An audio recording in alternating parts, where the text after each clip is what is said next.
Hey guys, Ashlane here. Today I have another video for you. So lately I've released a few videos on how to attack the best bases in the game.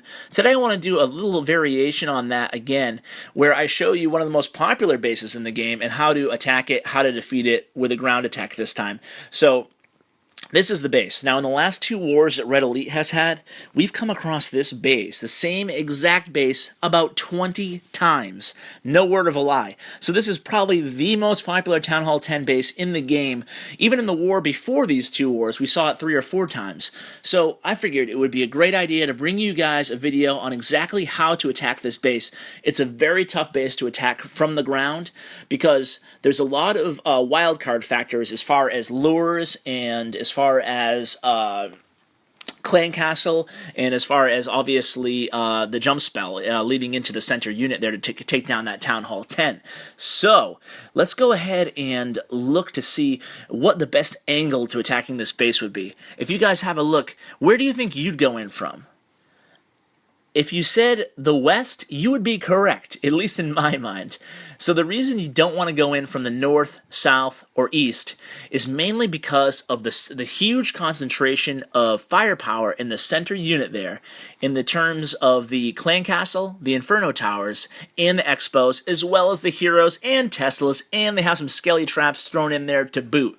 So what you want to do is, you don't want to engage all 7 of these high-powered defensive units, weapons at the same time. But if you go in from the east, you're going to have to deal with the queen pretty early on, the king luring the other opposite way, the clan castle troops, 2 Teslas, which are going to be in the corner there, the Inferno Tower, and obviously the Inferno Tower to the north. Even if you bring 3 freeze spells, you're not going to be able to neutralize all that firepower. It's just not going to happen, because your troops are going to get caught up being lured to the heroes and the clan castle at the same time. I can guarantee winning this base, beating this base for 2 stars from the east is almost impossible. At least if it's a max base and you have max troops. If it's not a max base, obviously all bets are off. So going in from the south would be kind of the same thing. Everything would trigger at the same time, and you'd have to deal with it all at the same time. Going in from the north, you could take out that Archer Queen and maybe some of the clan castle troops a little bit earlier. So if my second choice to attack this base would be from the north. I think you can have a successful attack, but I think the easiest way would be from the west.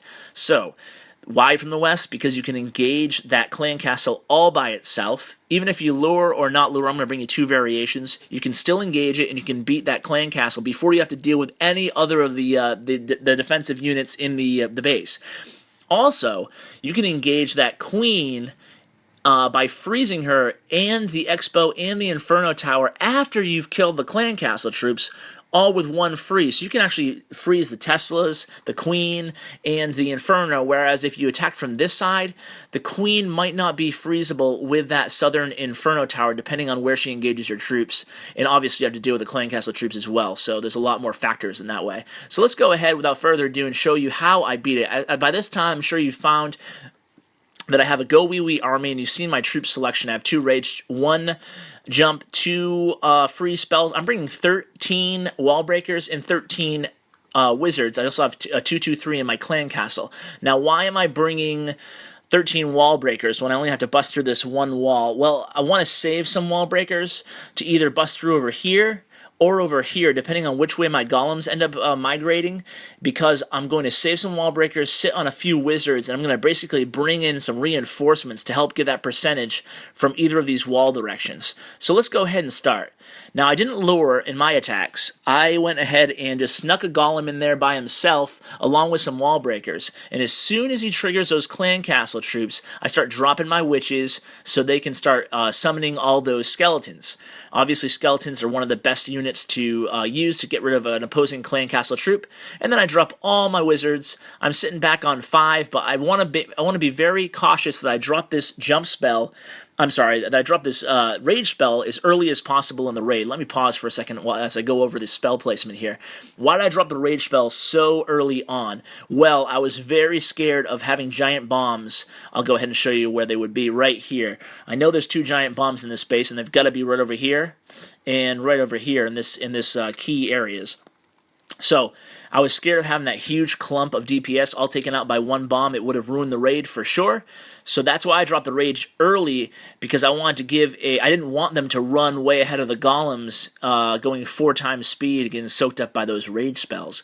So I dropped the jump right after the rage, because if you don't drop the jump right away, or even beforehand, their troops might just pass it right over and get distracted with something else. So you can see the freeze, just as I planned, was hit the Inferno Tower and the Queen and both Teslas. Second freeze, not as well dropped, but I did mitigate the damage of this Southern Inferno Tower and the Southern Expo. So at this point, things are looking pretty good. I do have a Golem in the center, taking out the brunt of 3 Expo damages. I have the Barbarian King went south, which is alright. Now, one thing I do want to show is these reinforcement troops. I did sneak them in there with the wall breakers that I had. You can see I had the cover of the Golem here, so I snuck in my 3 wizards over here. They're actually going to do a lot of damage. Let's go back to the main part of the attack. The Archer Queen has locked on to the Town Hall. I'm going to get the star there, and things are looking pretty good down here too. I have some wizards and witches summoning. I'm at 49%, and I still have a couple minions. I'm going to drop some minions down here, just do some cleanup, because with this base, you can snipe very well, especially if your troops go around the center a little bit. Getting the Town Hall is basically the main difficulty when coming in from any direction, not just the west. So I have a wizard still here doing a little bit of work, and in the south, I got my sniping team taking out this Dark Barracks. So that's going to be how I decide to beat the base. I went in pretty early on so I could show some of my clanmates how to attack this base, or how at least I'd attack this base. And Brandon did the same attack that I did. There was actually a very special attack on this base that I want to show you guys, but not this video. A little tease, probably my next video, because we had a player, Woody, 3-star this base, but it's going to be on a 3-star special. But it's actually using the same attack as Brandon did here. The only variation is luring that clan castle out beforehand. Now this base isn't totally maxed like the one I attacked was. The cannons as well as the heroes are not maxed, but otherwise everything is, besides a few walls, everything's the same, right? So he's going to come in from the due west side of the base. He's going to drop his clan castle right away. This is a standard lure.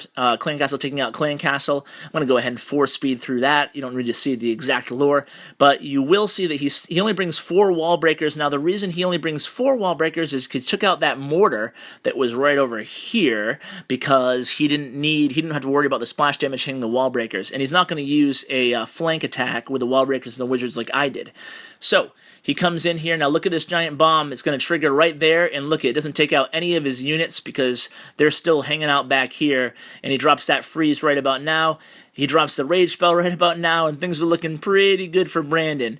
And you can see his troops are coming to the center of the base, just where you want them. And so things are looking pretty good here for Brandon as he does finally engage the center here. His troops are migrating slowly towards the center. His witches finally decide to go towards the jump spell along with the queen, and they're actually gonna get plowed down pretty fast by those expos. But the queen locks onto the town hall. That's all we really care about here. And once the town hall is down, he's still sitting on her royal cloak. He's going to pop that pretty soon. I'm going to go ahead and fast forward, but basically this gives you another idea. I just want to show you another replay, how to take this base out and get 2 stars and make it look easy. I assure you it's not as easy to attack as it might look in these replays, but attacking from that due west side actually makes the base pretty vulnerable. If I was going to change this base, I would actually take a couple of those giant bombs and actually put them outside. Maybe hope to get lucky in taking out some wizards and witches over here on the west, because that's definitely the vulnerable area for ground attacks.